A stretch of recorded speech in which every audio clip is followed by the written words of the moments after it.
बिस्मिल्लाहिर्रहमानिर्रहीम। Dear students, आप देख रहे हैं एजुकेशनल चैनल KMCH। मैं हूं Khalid Mahmood, KMCH physics academy की तरफ से। सब्जेक्ट है हमारा फ़िज़िक्स, क्लास है 9th। हम इसकी एक्सरसाइज के क्वेश्चंस कर रहे हैं। आज हमने यूनिट नंबर 3 का क्वेश्चन नंबर 3.13 करना है।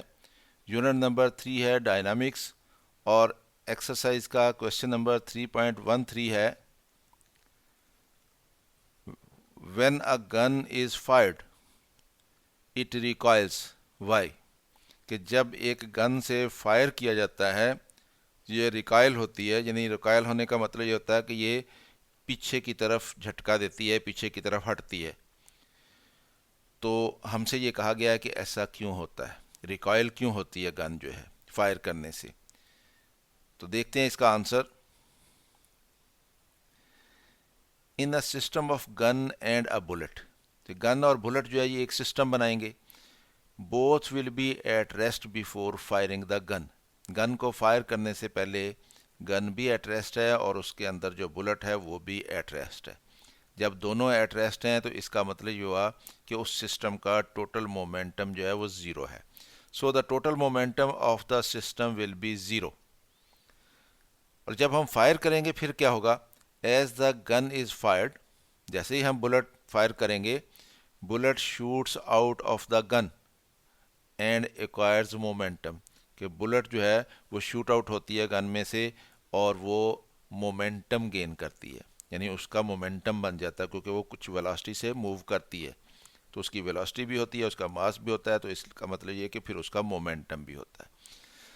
टू कंजर्व मोमेंटम, ताकि मोमेंटम कांस्टेंट रहे सिस्टम का, क्योंकि law of conservation of momentum जो है वो ये कहता है कि किसी भी आइसोलेटेड सिस्टम का मोमेंटम जो है वो कांस्टेंट रहता है।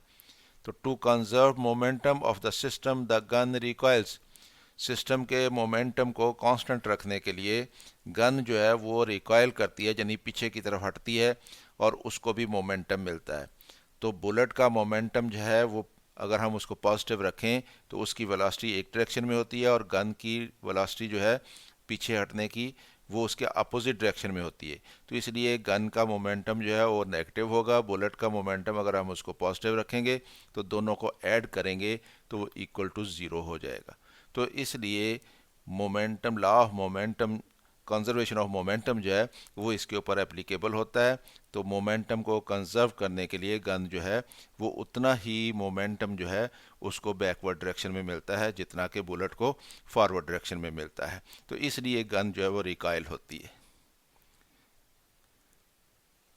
According to law of conservation of momentum, the total momentum of the gun and the bullet will also be zero after the gun is fired. कि गन को फायर करने के बाद भी बुलेट और गन का मोमेंटम जो है वो ज़ीरो होना चाहिए total.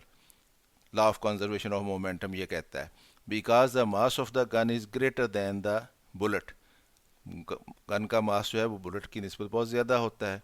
So it's recoil is smaller than the velocity of the bullet, तो इसलिए इसकी पीछे हटने की वेलोसिटी जो होती है वो बुलेट की वेलोसिटी से बहुत ही कम होती है। यानी रिकॉयल वेलोसिटी गन की बहुत कम होती है बुलेट की वेलोसिटी से। Recoil velocity of the gun is found by relation, तो इसको मालूम करने के लिए रिलेशन क्या है हमारे पास, वो रिलेशन ये है v is equal to minus M over capital M into V. यहाँ पे v क्या है, ये recoil velocity of the gun है। m क्या है, मास ऑफ द बुलेट है। और कैपिटल M क्या है, मास ऑफ द गन है। और v क्या है, वेलोसिटी ऑफ द बुलेट है। यानी यहाँ पे हम बुलेट की वेलोसिटी लगाएंगे, यहाँ पे बुलेट का मास लगाएंगे, यहाँ पे गन का मास लगाएंगे, इसको कैलकुलेट करेंगे तो वेलोसिटी निकलेगी किसकी, गन की। रिकॉयल वेलोसिटी नेगेटिव साइन क्या शो करता है, negative sign shows that the velocity of the gun is in opposite direction to the velocity of the bullet. यानी ये वेलोसिटी जिस डायरेक्शन में होगी, नेगेटिव साइन शो करता है कि ये वाली वेलोसिटी इस वेलोसिटी के अपोजिट डायरेक्शन में होगी। तो ये फार्मूला है जो कि रिकॉयल वेलोसिटी गन की कैलकुलेट करने के लिए इस्तेमाल किया जाता है। तो स्टूडेंट आपको इसकी समझ आ गई होगी, ख़ुद भी देखें, वीडियो को दोस्तों के साथ शेयर भी करें ताकि वो भी इससे फ़ायदा उठा सकें। चैनल अगर अभी तक सब्सक्राइब नहीं किया तो सब्सक्राइब कर लें ताकि KMCH फ़िज़िक्स एकेडमी की तरफ से आपको इस तरह की वीडियोस मिलती रहें।